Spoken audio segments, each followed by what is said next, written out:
일본이 소멸하고 있습니다. 매분마다 3명이 죽고 1명만 태어나면서 이 나라는 말 그대로 증발하고 있거든요. 2050년이 되면 호주 인구 전체가 지도에서 사라지는 것과 같은 규모의 인구가 일본에서 없어집니다.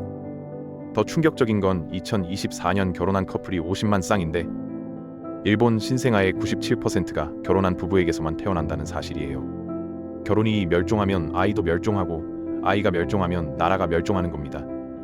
그리고 2025년 전후 베이비붐 세대 전원이 75세 이상 초고령층에 진입하면서 일본은 역사상 전례 없는 임계점을 맞이했습니다.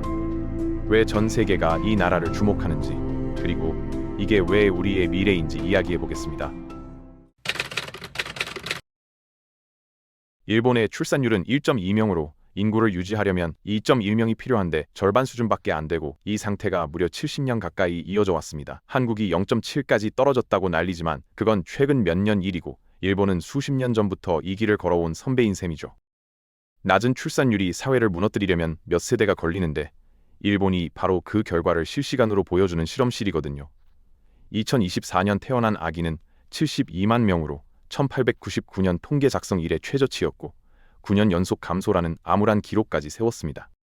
전년 대비 5%나 줄었는데 이 속도면 몇 년 안에 60만 명대로 떨어질 거라는 전망도 나오고 있어요. 1947년에서 1949년 사이 태어난 베이비붐 세대는 70년대와 80년대 일본 경제 기적의 주역들이었는데 이제 전원이 75세를 넘기면서 의료비와 간병비가 폭발하는 나이대에 진입했습니다. 이걸 일본에서는 2025년 문제라고 부르거든요. 75세가 중요한 이유는 평균적으로 이 나이부터 건강이 급격히 나빠지고 의료 서비스와 돌봄 비용이 치솟기 시작하기 때문입니다. 매년 1월 성인의 날에 신사를 찾는 20살 청년들의 숫자는 20년째 줄어들고 있고 이 젊은이들이 저 거대한 노인 세대를 부양해야 하는데 숫자가 턱없이 부족한 거죠. 연금과 의료비, 복지 시스템 전체가 흔들리기 시작한 겁니다. 도쿄의 메이지 신궁에서는 매년 성인의 날에 수만 명의 20살 청년들이 모이는데 1300년이 넘는 전통을 가진 이 행사가 요즘은 씁쓸한 자리가 됐습니다. 화려한 기모노를 입은 젊은이들이 미래를 다짐하는 날이지만 일본 사회 입장에서는 새로 성인이 된 인구가 또 얼마나 줄었는지 확인하는 날이기도 하거든요.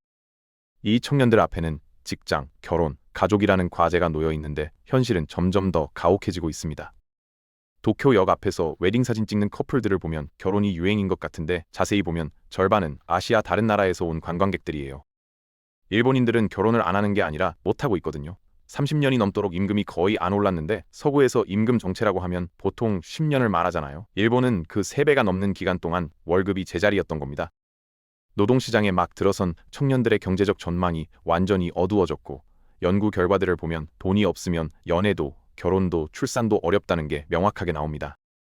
일본에서는 이런 남성들을 경제적으로 매력 없는 남성이라고 부르기도 하는데 좀 잔인한 표현이지만 현실을 정확히 짚고 있어요. 본인들조차 스스로를 결혼 상대로 부적합하다고 여기는 경우가 많습니다. 결혼하기 싫어서가 아니라 결혼할 형편이 안 되는 거죠.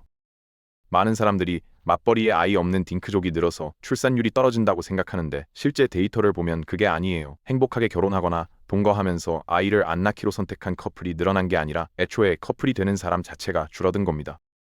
흥미로운 건 이미 결혼한 일본 여성만 놓고 보면 출산율이 1.9명까지 올라간다는 점인데 이건 미국 전체 출산율보다 높은 수치거든요. 결혼만 하면 아이는 낳는다는 뜻이고 결국 문제의 핵심은 결혼 자체가 사라지고 있다는 데 있습니다. 도쿄 서쪽 후추 지역에 있는 2000년 된 오쿠니타마 신사에서 만난 카나코와 다케시 커플은 2024년에 혼인신고를 했는데 큰 결혼식 대신 사진만 찍으러 왔어요. 5달 된 아기가 유일한 하객이었습니다. 돈을 아끼려고 이렇게 한 거죠. 통계적으로 이 부부는 둘째를 가질 가능성이 높은데 문제는 이런 결혼 자체가 너무 드물어졌다는 겁니다. 정부도 손 놓고 있던 건 아닌데 문제는 정책 초점이 오랫동안 이미 결혼한 부부에게 아이를 더 낳게 하는 데 맞춰져 있었다는 겁니다. 결혼한 사람들한테 셋째 낳으라고 하는 건 효과가 있을 수 있지만 정작 결혼 자체를 못하는 사람들한테는 아무 소용이 없잖아요. 최근에서야 방향이 바뀌기 시작했는데 도쿄도는 공무원에게 주 4일 근무제를 도입해서 데이트할 시간을 주겠다고 했고 젊은이들 만남을 돕는 결혼 앱까지 출시했거든요. 하지만 솔직히 이런 정책으로 뭔가 달라질 거라고 믿는 사람은 별로 없습니다. 일본은 1980년대 경제 호황기 말에 처음으로 출산율 걱정을 시작했는데 기후변화처럼 장기적인 위협을 단기적인 이익보다 우선시하는 정책은 유권자들에게 팔기가 어렵거든요. 40년이 지났는데도 근본적인 해결책은 찾지 못한 채 여기까지 온 겁니다. 모두가 마음속으로는 알고 있어요. 이런 소소한 정책들로는 한계가 있다는 걸요. 결국 일본이 사회적 붕괴 없이 이 위기를 넘기려면 이민을 더 받아들이는 수밖에 없는데, 겉으로는 정부가 이민 확대 계획이 없다고 말하면서 뒤로는 조용히 문을 열고 있습니다. 비숙련 노동자까지 포함해서 외국인을 더 받기 시작했고, 현재 추세면 20년 안에 전체 인구의 10%가 외국인이 될 거라는 전망도 있어요. 지금 일본에서 해외 출생자 비율은 5%도 안 되는데 영국이나 미국, 독일은 15%가 넘으니까 일본 사회로서는 엄청난 심리적 전환이 필요한 거죠. 실용적인 문제이기도 하지만 심리적인 문제이기도 합니다. 도쿄와 요코하마 사이 키리가오카라는 동네에는 800명 정도의 인도인들이 살고 있는데, 뭄바이 출신의 비디야라는 여성은 IT 회사에 다니는 남편 따라 7년 전에 왔습니다. 아이들은 근처 인도 학교에 다니고 동네 공원에서 아이들끼리는 같이 노는데, 인도인 커뮤니티는 아직까지 대체로 따로 지내는 편이에요. 이 동네 일본인 사치의 무사시라는 분이 키리 카페라는 커뮤니티 공간을 2년 전에 열었는데, 처음에는 새로운 인도인 이웃들과 기존 일본인 주민들 사이 관계를 부드럽게 만들려는 목적이었거든요. 지금은 저렴한 점심과 언어 수업, 일본 요리 체험까지 제공하는 진짜 지역센터가 됐습니다. 인도에서 온 비디아는 일본 음식이라고 하면 라멘이랑 국수만 떠올렸는데, 키리카페에서 다양한 가정식을 접하게 됐다고 말해요. 이렇게 작은 접점들이 쌓이면서 키리가오카에서는 남아시아 커뮤니티가 서서히 일본인 이웃들과 어울리기 시작하고 있습니다. 문제는 모든 동네가 무사시시처럼 환영적일지 알 수 없다는 건데, 특히 고학력 IT 전문가가 아니라 건설 현장이나 요양원, 편의점에서 일할 저숙련 노동자들이 들어올 때 반응이 어떨지는 아무도 모릅니다. 일본 사회 전체가 심리적으로 얼마나 준비됐는지가 이 나라의 미래를 결정할 거예요. 이민도 안 늘고 결혼과 출산도 회복 안 되면 일본은 길고 고통스러운 쇠퇴기를 맞이하게 됩니다. 초고령 사회라는 건 더 많은 요양원, 더 좋은 병원, 더 많은 간병인이 필요하다는 뜻이고, 이걸 다 지탱하려면 천문학적인 돈이 들어가거든요. 지금 수준의 생활을 유지하기만 해도 그렇습니다. 2025년 문제가 수십 년 전부터 예고됐는데도 일본은 여전히 엄청난 골치를 앓고 있어요. 지난 45년간 일본 정부의 연금과 노인 복지 지출은 GDP 대비 10%까지 치솟았는데, 예전에는 고소득 국가 평균보다 훨씬 낮았던 게 이제는 훨씬 높아진 겁니다.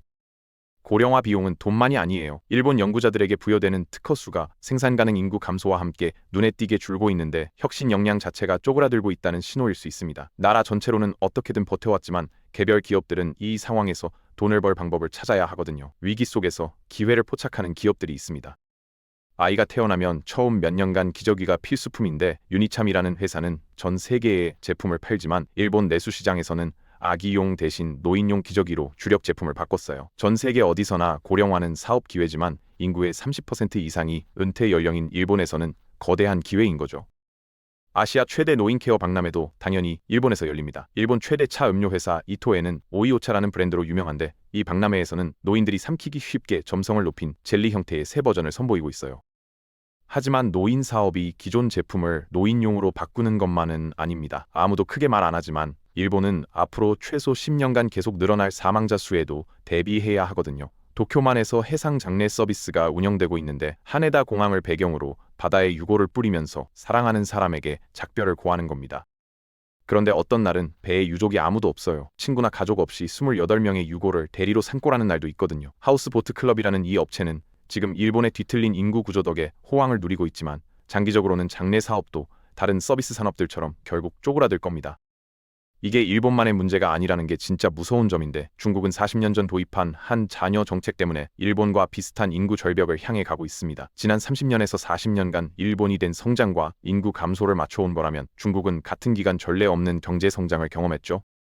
그런데 이제 중국 경제가 둔화되기 시작한 이유 중 하나가 바로 인구 증가 둔화라는 역풍입니다. 당시 공산당은 폭발하는 인구를 먹이고 입히고 재울 자원이 없다고 걱정했는데, 경제가 발전하면서 출산율은 자연스럽게 떨어졌고 정책 효과까지 더해져서 이중으로 감소한 거예요.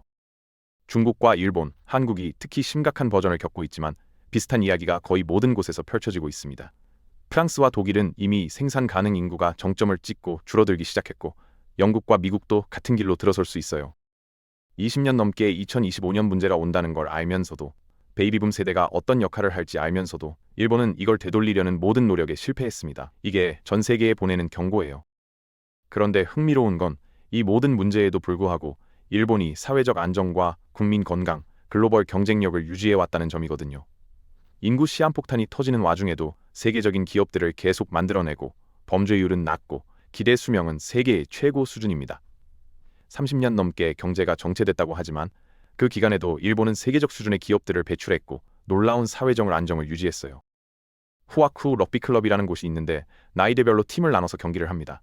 노란 반바지를 입은 선수들이 70대고 보라색 반바지는 80대예요. 70대가 젊은 축에 속하는 거죠. 오늘은 훈련만 하는 날인데 이 할아버지들이 워킹 럭비나 터치 럭비가 아니라 풀 컨택트로 거친 경기를 뛰거든요. 마루야마라는 선수는 80대인데도 놀라운 스피드를 보여줍니다. 일본이 대규모로 이렇게 건강한 초고령층을 만들어낸 건 경제적 성공과 관대한 공공의료 시스템 그리고 건강한 생활 방식 덕분이에요. 마루야마 씨와 그의 친구들은 건강하게 뛰어다니지만 공식적인 기준으로는 바로 이 사람들이 일본의 위기를 정의하는 세대입니다. 공식 통계상 초고령층이고 복지와 연금, 돌봄 부담을 상징하는 존재들이죠. 하지만 동시에 일본이 어떻게 품위 있게 늙어갈 수 있는지 보여주는 증거이기도 해요. 어쩌면 나머지 세계가 일본을 따라잡았을 때 이 나라의 경험이 실패가 아니라 성공의 모델이었다는 걸 깨닫게 될지도 모릅니다. 인구는 줄어도 품위 있게 늙어가는 법, 경제력을 잃지 않으면서 변화에 적응하는 법을 일본이 먼저 보여주고 있는 거니까요. 축소되면서도 우아하게, 경제적 힘을 잃지 않으면서 젊은 세대에게 성공의 기회를 빼앗지 않으면서 늙어갈 수 있는지가 질문인데 일본이 그 답을 찾고 있는 중입니다. 물론 아직 끝난 게 아니고 진짜 시험은 이제부터예요.